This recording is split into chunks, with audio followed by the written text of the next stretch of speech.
귀신을 쫓는 주문이 있다면 믿으시겠습니까? 이거 귀신 씨나락 까먹는 소리라고요? 아니 정말로 그 씨나락 까먹는 소리가 있습니다. 그리고 그 주문이 천년 동안 사라지지 않고 지금도 매일같이 낭송되고 있다면요? 어떤 사람들은 그 소리를 들으면 악몽이 사라졌다고 말하고 어떤 이는 죽음조차 편안해졌다고 믿습니다. 이 주문은 단순한 미신이 아닙니다. 불교 경전 속에 뿌리를 둔, 그리고 실제로 역사 속 국가를 지키는 의례에도 사용된 아주 오래된, 그리고 지금도 살아있는 진언입니다. 여기서 진언이란 부처나 보살의 힘을 불러일으켜 수행자에게 가피를 내리도록 하는 신성한 말 또는 음절의 집합입니다. 산스크리트어로는 만트라라고 하며 이를 한자어로 음역하거나 번역하여 사용합니다. 그 살아있다는 진언의 이름은 바로 신묘장구대다라니. 이름은 낯설지만 이 진언을 모르는 불자는 거의 없습니다. 모든 사찰의 새벽을 울리는 소리, 죽은 자를 저승으로 인도하는 소리, 그리고 살아있는 자의 두려움을 잠재우는 소리. 어떤 이는 이렇게 말합니다. 신묘장구대다라니는 나를 지켜주는 마지막 울타리다. 그렇다면 이 주문은 도대체 어디서 왔고 무엇을 위해 만들어졌으며 왜 지금까지 살아남았을까요? 그리고 정말로 귀신을 쫓을 수 있을까요? 오늘 우리는 천년을 건너 들려오는 이 소리의 기원과 전파, 그 안에 숨겨진 불교적 의미, 그리고 현대인에게 남긴 진짜 메시지를 하나하나 따라가 보려 합니다. 신묘장구대다라니. 이 이름은 우리에게 다소 낯설기도 하고 어디선가 많이 들어본 듯한 이름이기도 합니다. 그 의미를 하나씩 풀어보면 이렇습니다. 신묘는 한자 그대로 신성하고 오묘하다는 뜻이죠. 장구는 문장과 구절을 의미합니다. 대다라니는 진언, 즉 불가사의한 위신력과 공덕을 지닌 말입니다. 그 의미를 복합하면 신묘장구대다라니는 신성하고 오묘한 문장들로 이루어진 위대한 진언이라는 뜻이 되는 거죠. 보통은 대다라니 또는 신묘장구라고 줄여 부르기도 하며 특히 악귀나 귀신을 물리치는 주문으로 널리 알려져 있습니다. 하지만 이것은 단지 겉모습일 뿐, 그 깊은 의미는 수천 년 불교 역사 속 수행의 맥락에서 찾아야 합니다. 신묘장구대다라니는 천수경, 즉 천수대비심다라니경에 등장합니다. 이 경전은 1000개의 손과 1000개의 눈으로 중생의 고통을 살피고 구제하는 관세음보살의 자비심을 노래하는 경전입니다. 천수천한 관세음보살은 그 이름처럼 한 손도 쉬지 않고 한 눈도 크게 하지 않으며 항상 중생의 괴로움을 바라보고 그 고통을 들어주는 자비의 화신입니다. 이 경전 안에 포함된 신묘장구대다라니는 바로 그 관세음보살의 자비와 위신력을 하나의 진언으로 응축한 것입니다. 부처님의 설법 중에서도 진언은 특별한 위치를 차지합니다. 그 자체가 의미와 수행, 에너지와 공덕을 담고 있으며 때로는 언어를 초월한 궁극의 소리로 여겨지기도 합니다. 신묘장구대다라니는 원래 산스크리트어로 전해졌습니다. 불교가 인도에서 중국으로 전해지는 과정에서 수많은 경전들과 함께 이 다라니도 한문으로 음역되어 퍼지게 되었죠. 우리가 지금 읽는 신묘장구대다라니는 이러한 음차 번역의 산물입니다. 예를 들어 나무 라뜨나뜨라야야, 나마 아리야 아발로끼떼 슈바라야, 보디사뜨바야, 마하사뜨바야.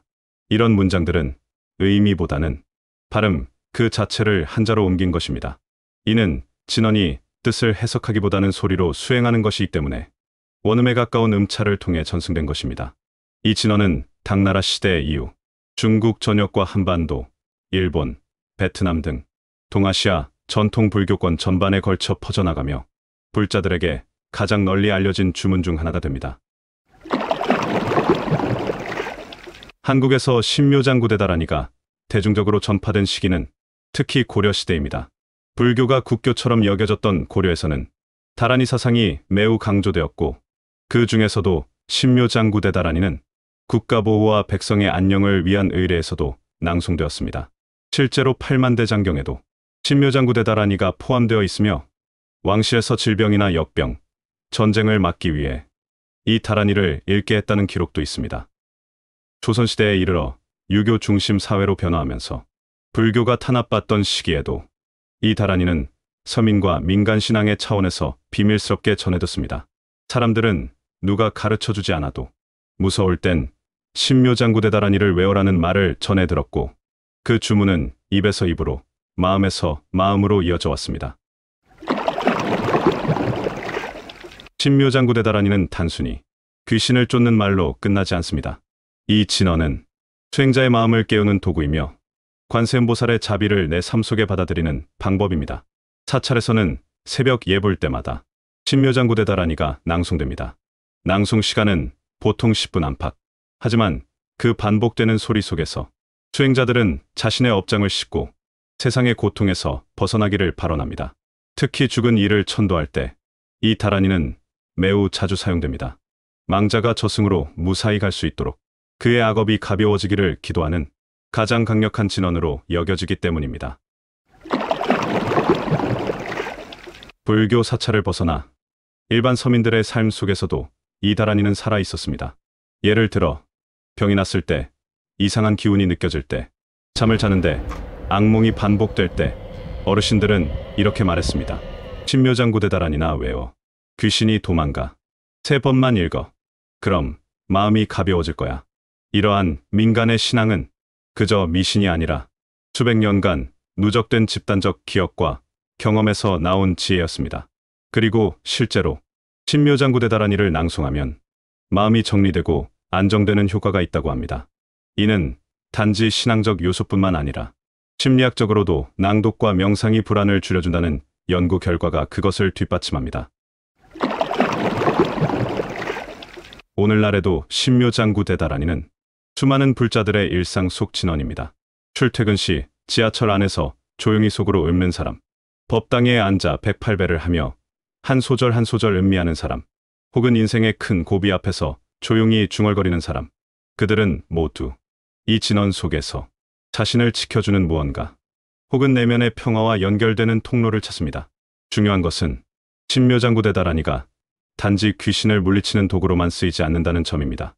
이 진언은 나를 괴롭히는 외부의 존재만이 아니라 내 마음속에 있는 두려움, 분노, 집착, 불안을 다스리는 방법이기도 합니다. 진짜 귀신은 어쩌면 밖에 있는 것이 아니라 내 안에서 나를 속이고 있는 그 무형의 감정들일지도 모르니까요.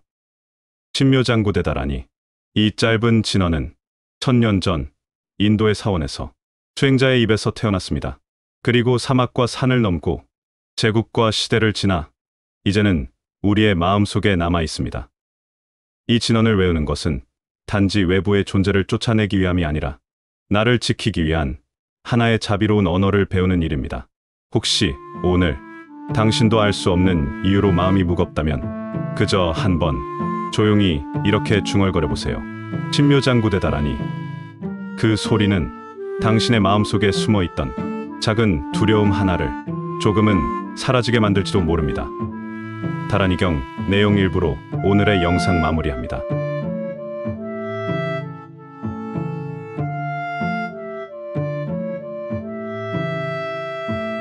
다음 시간에 더 좋은 내용으로 찾아뵙겠습니다.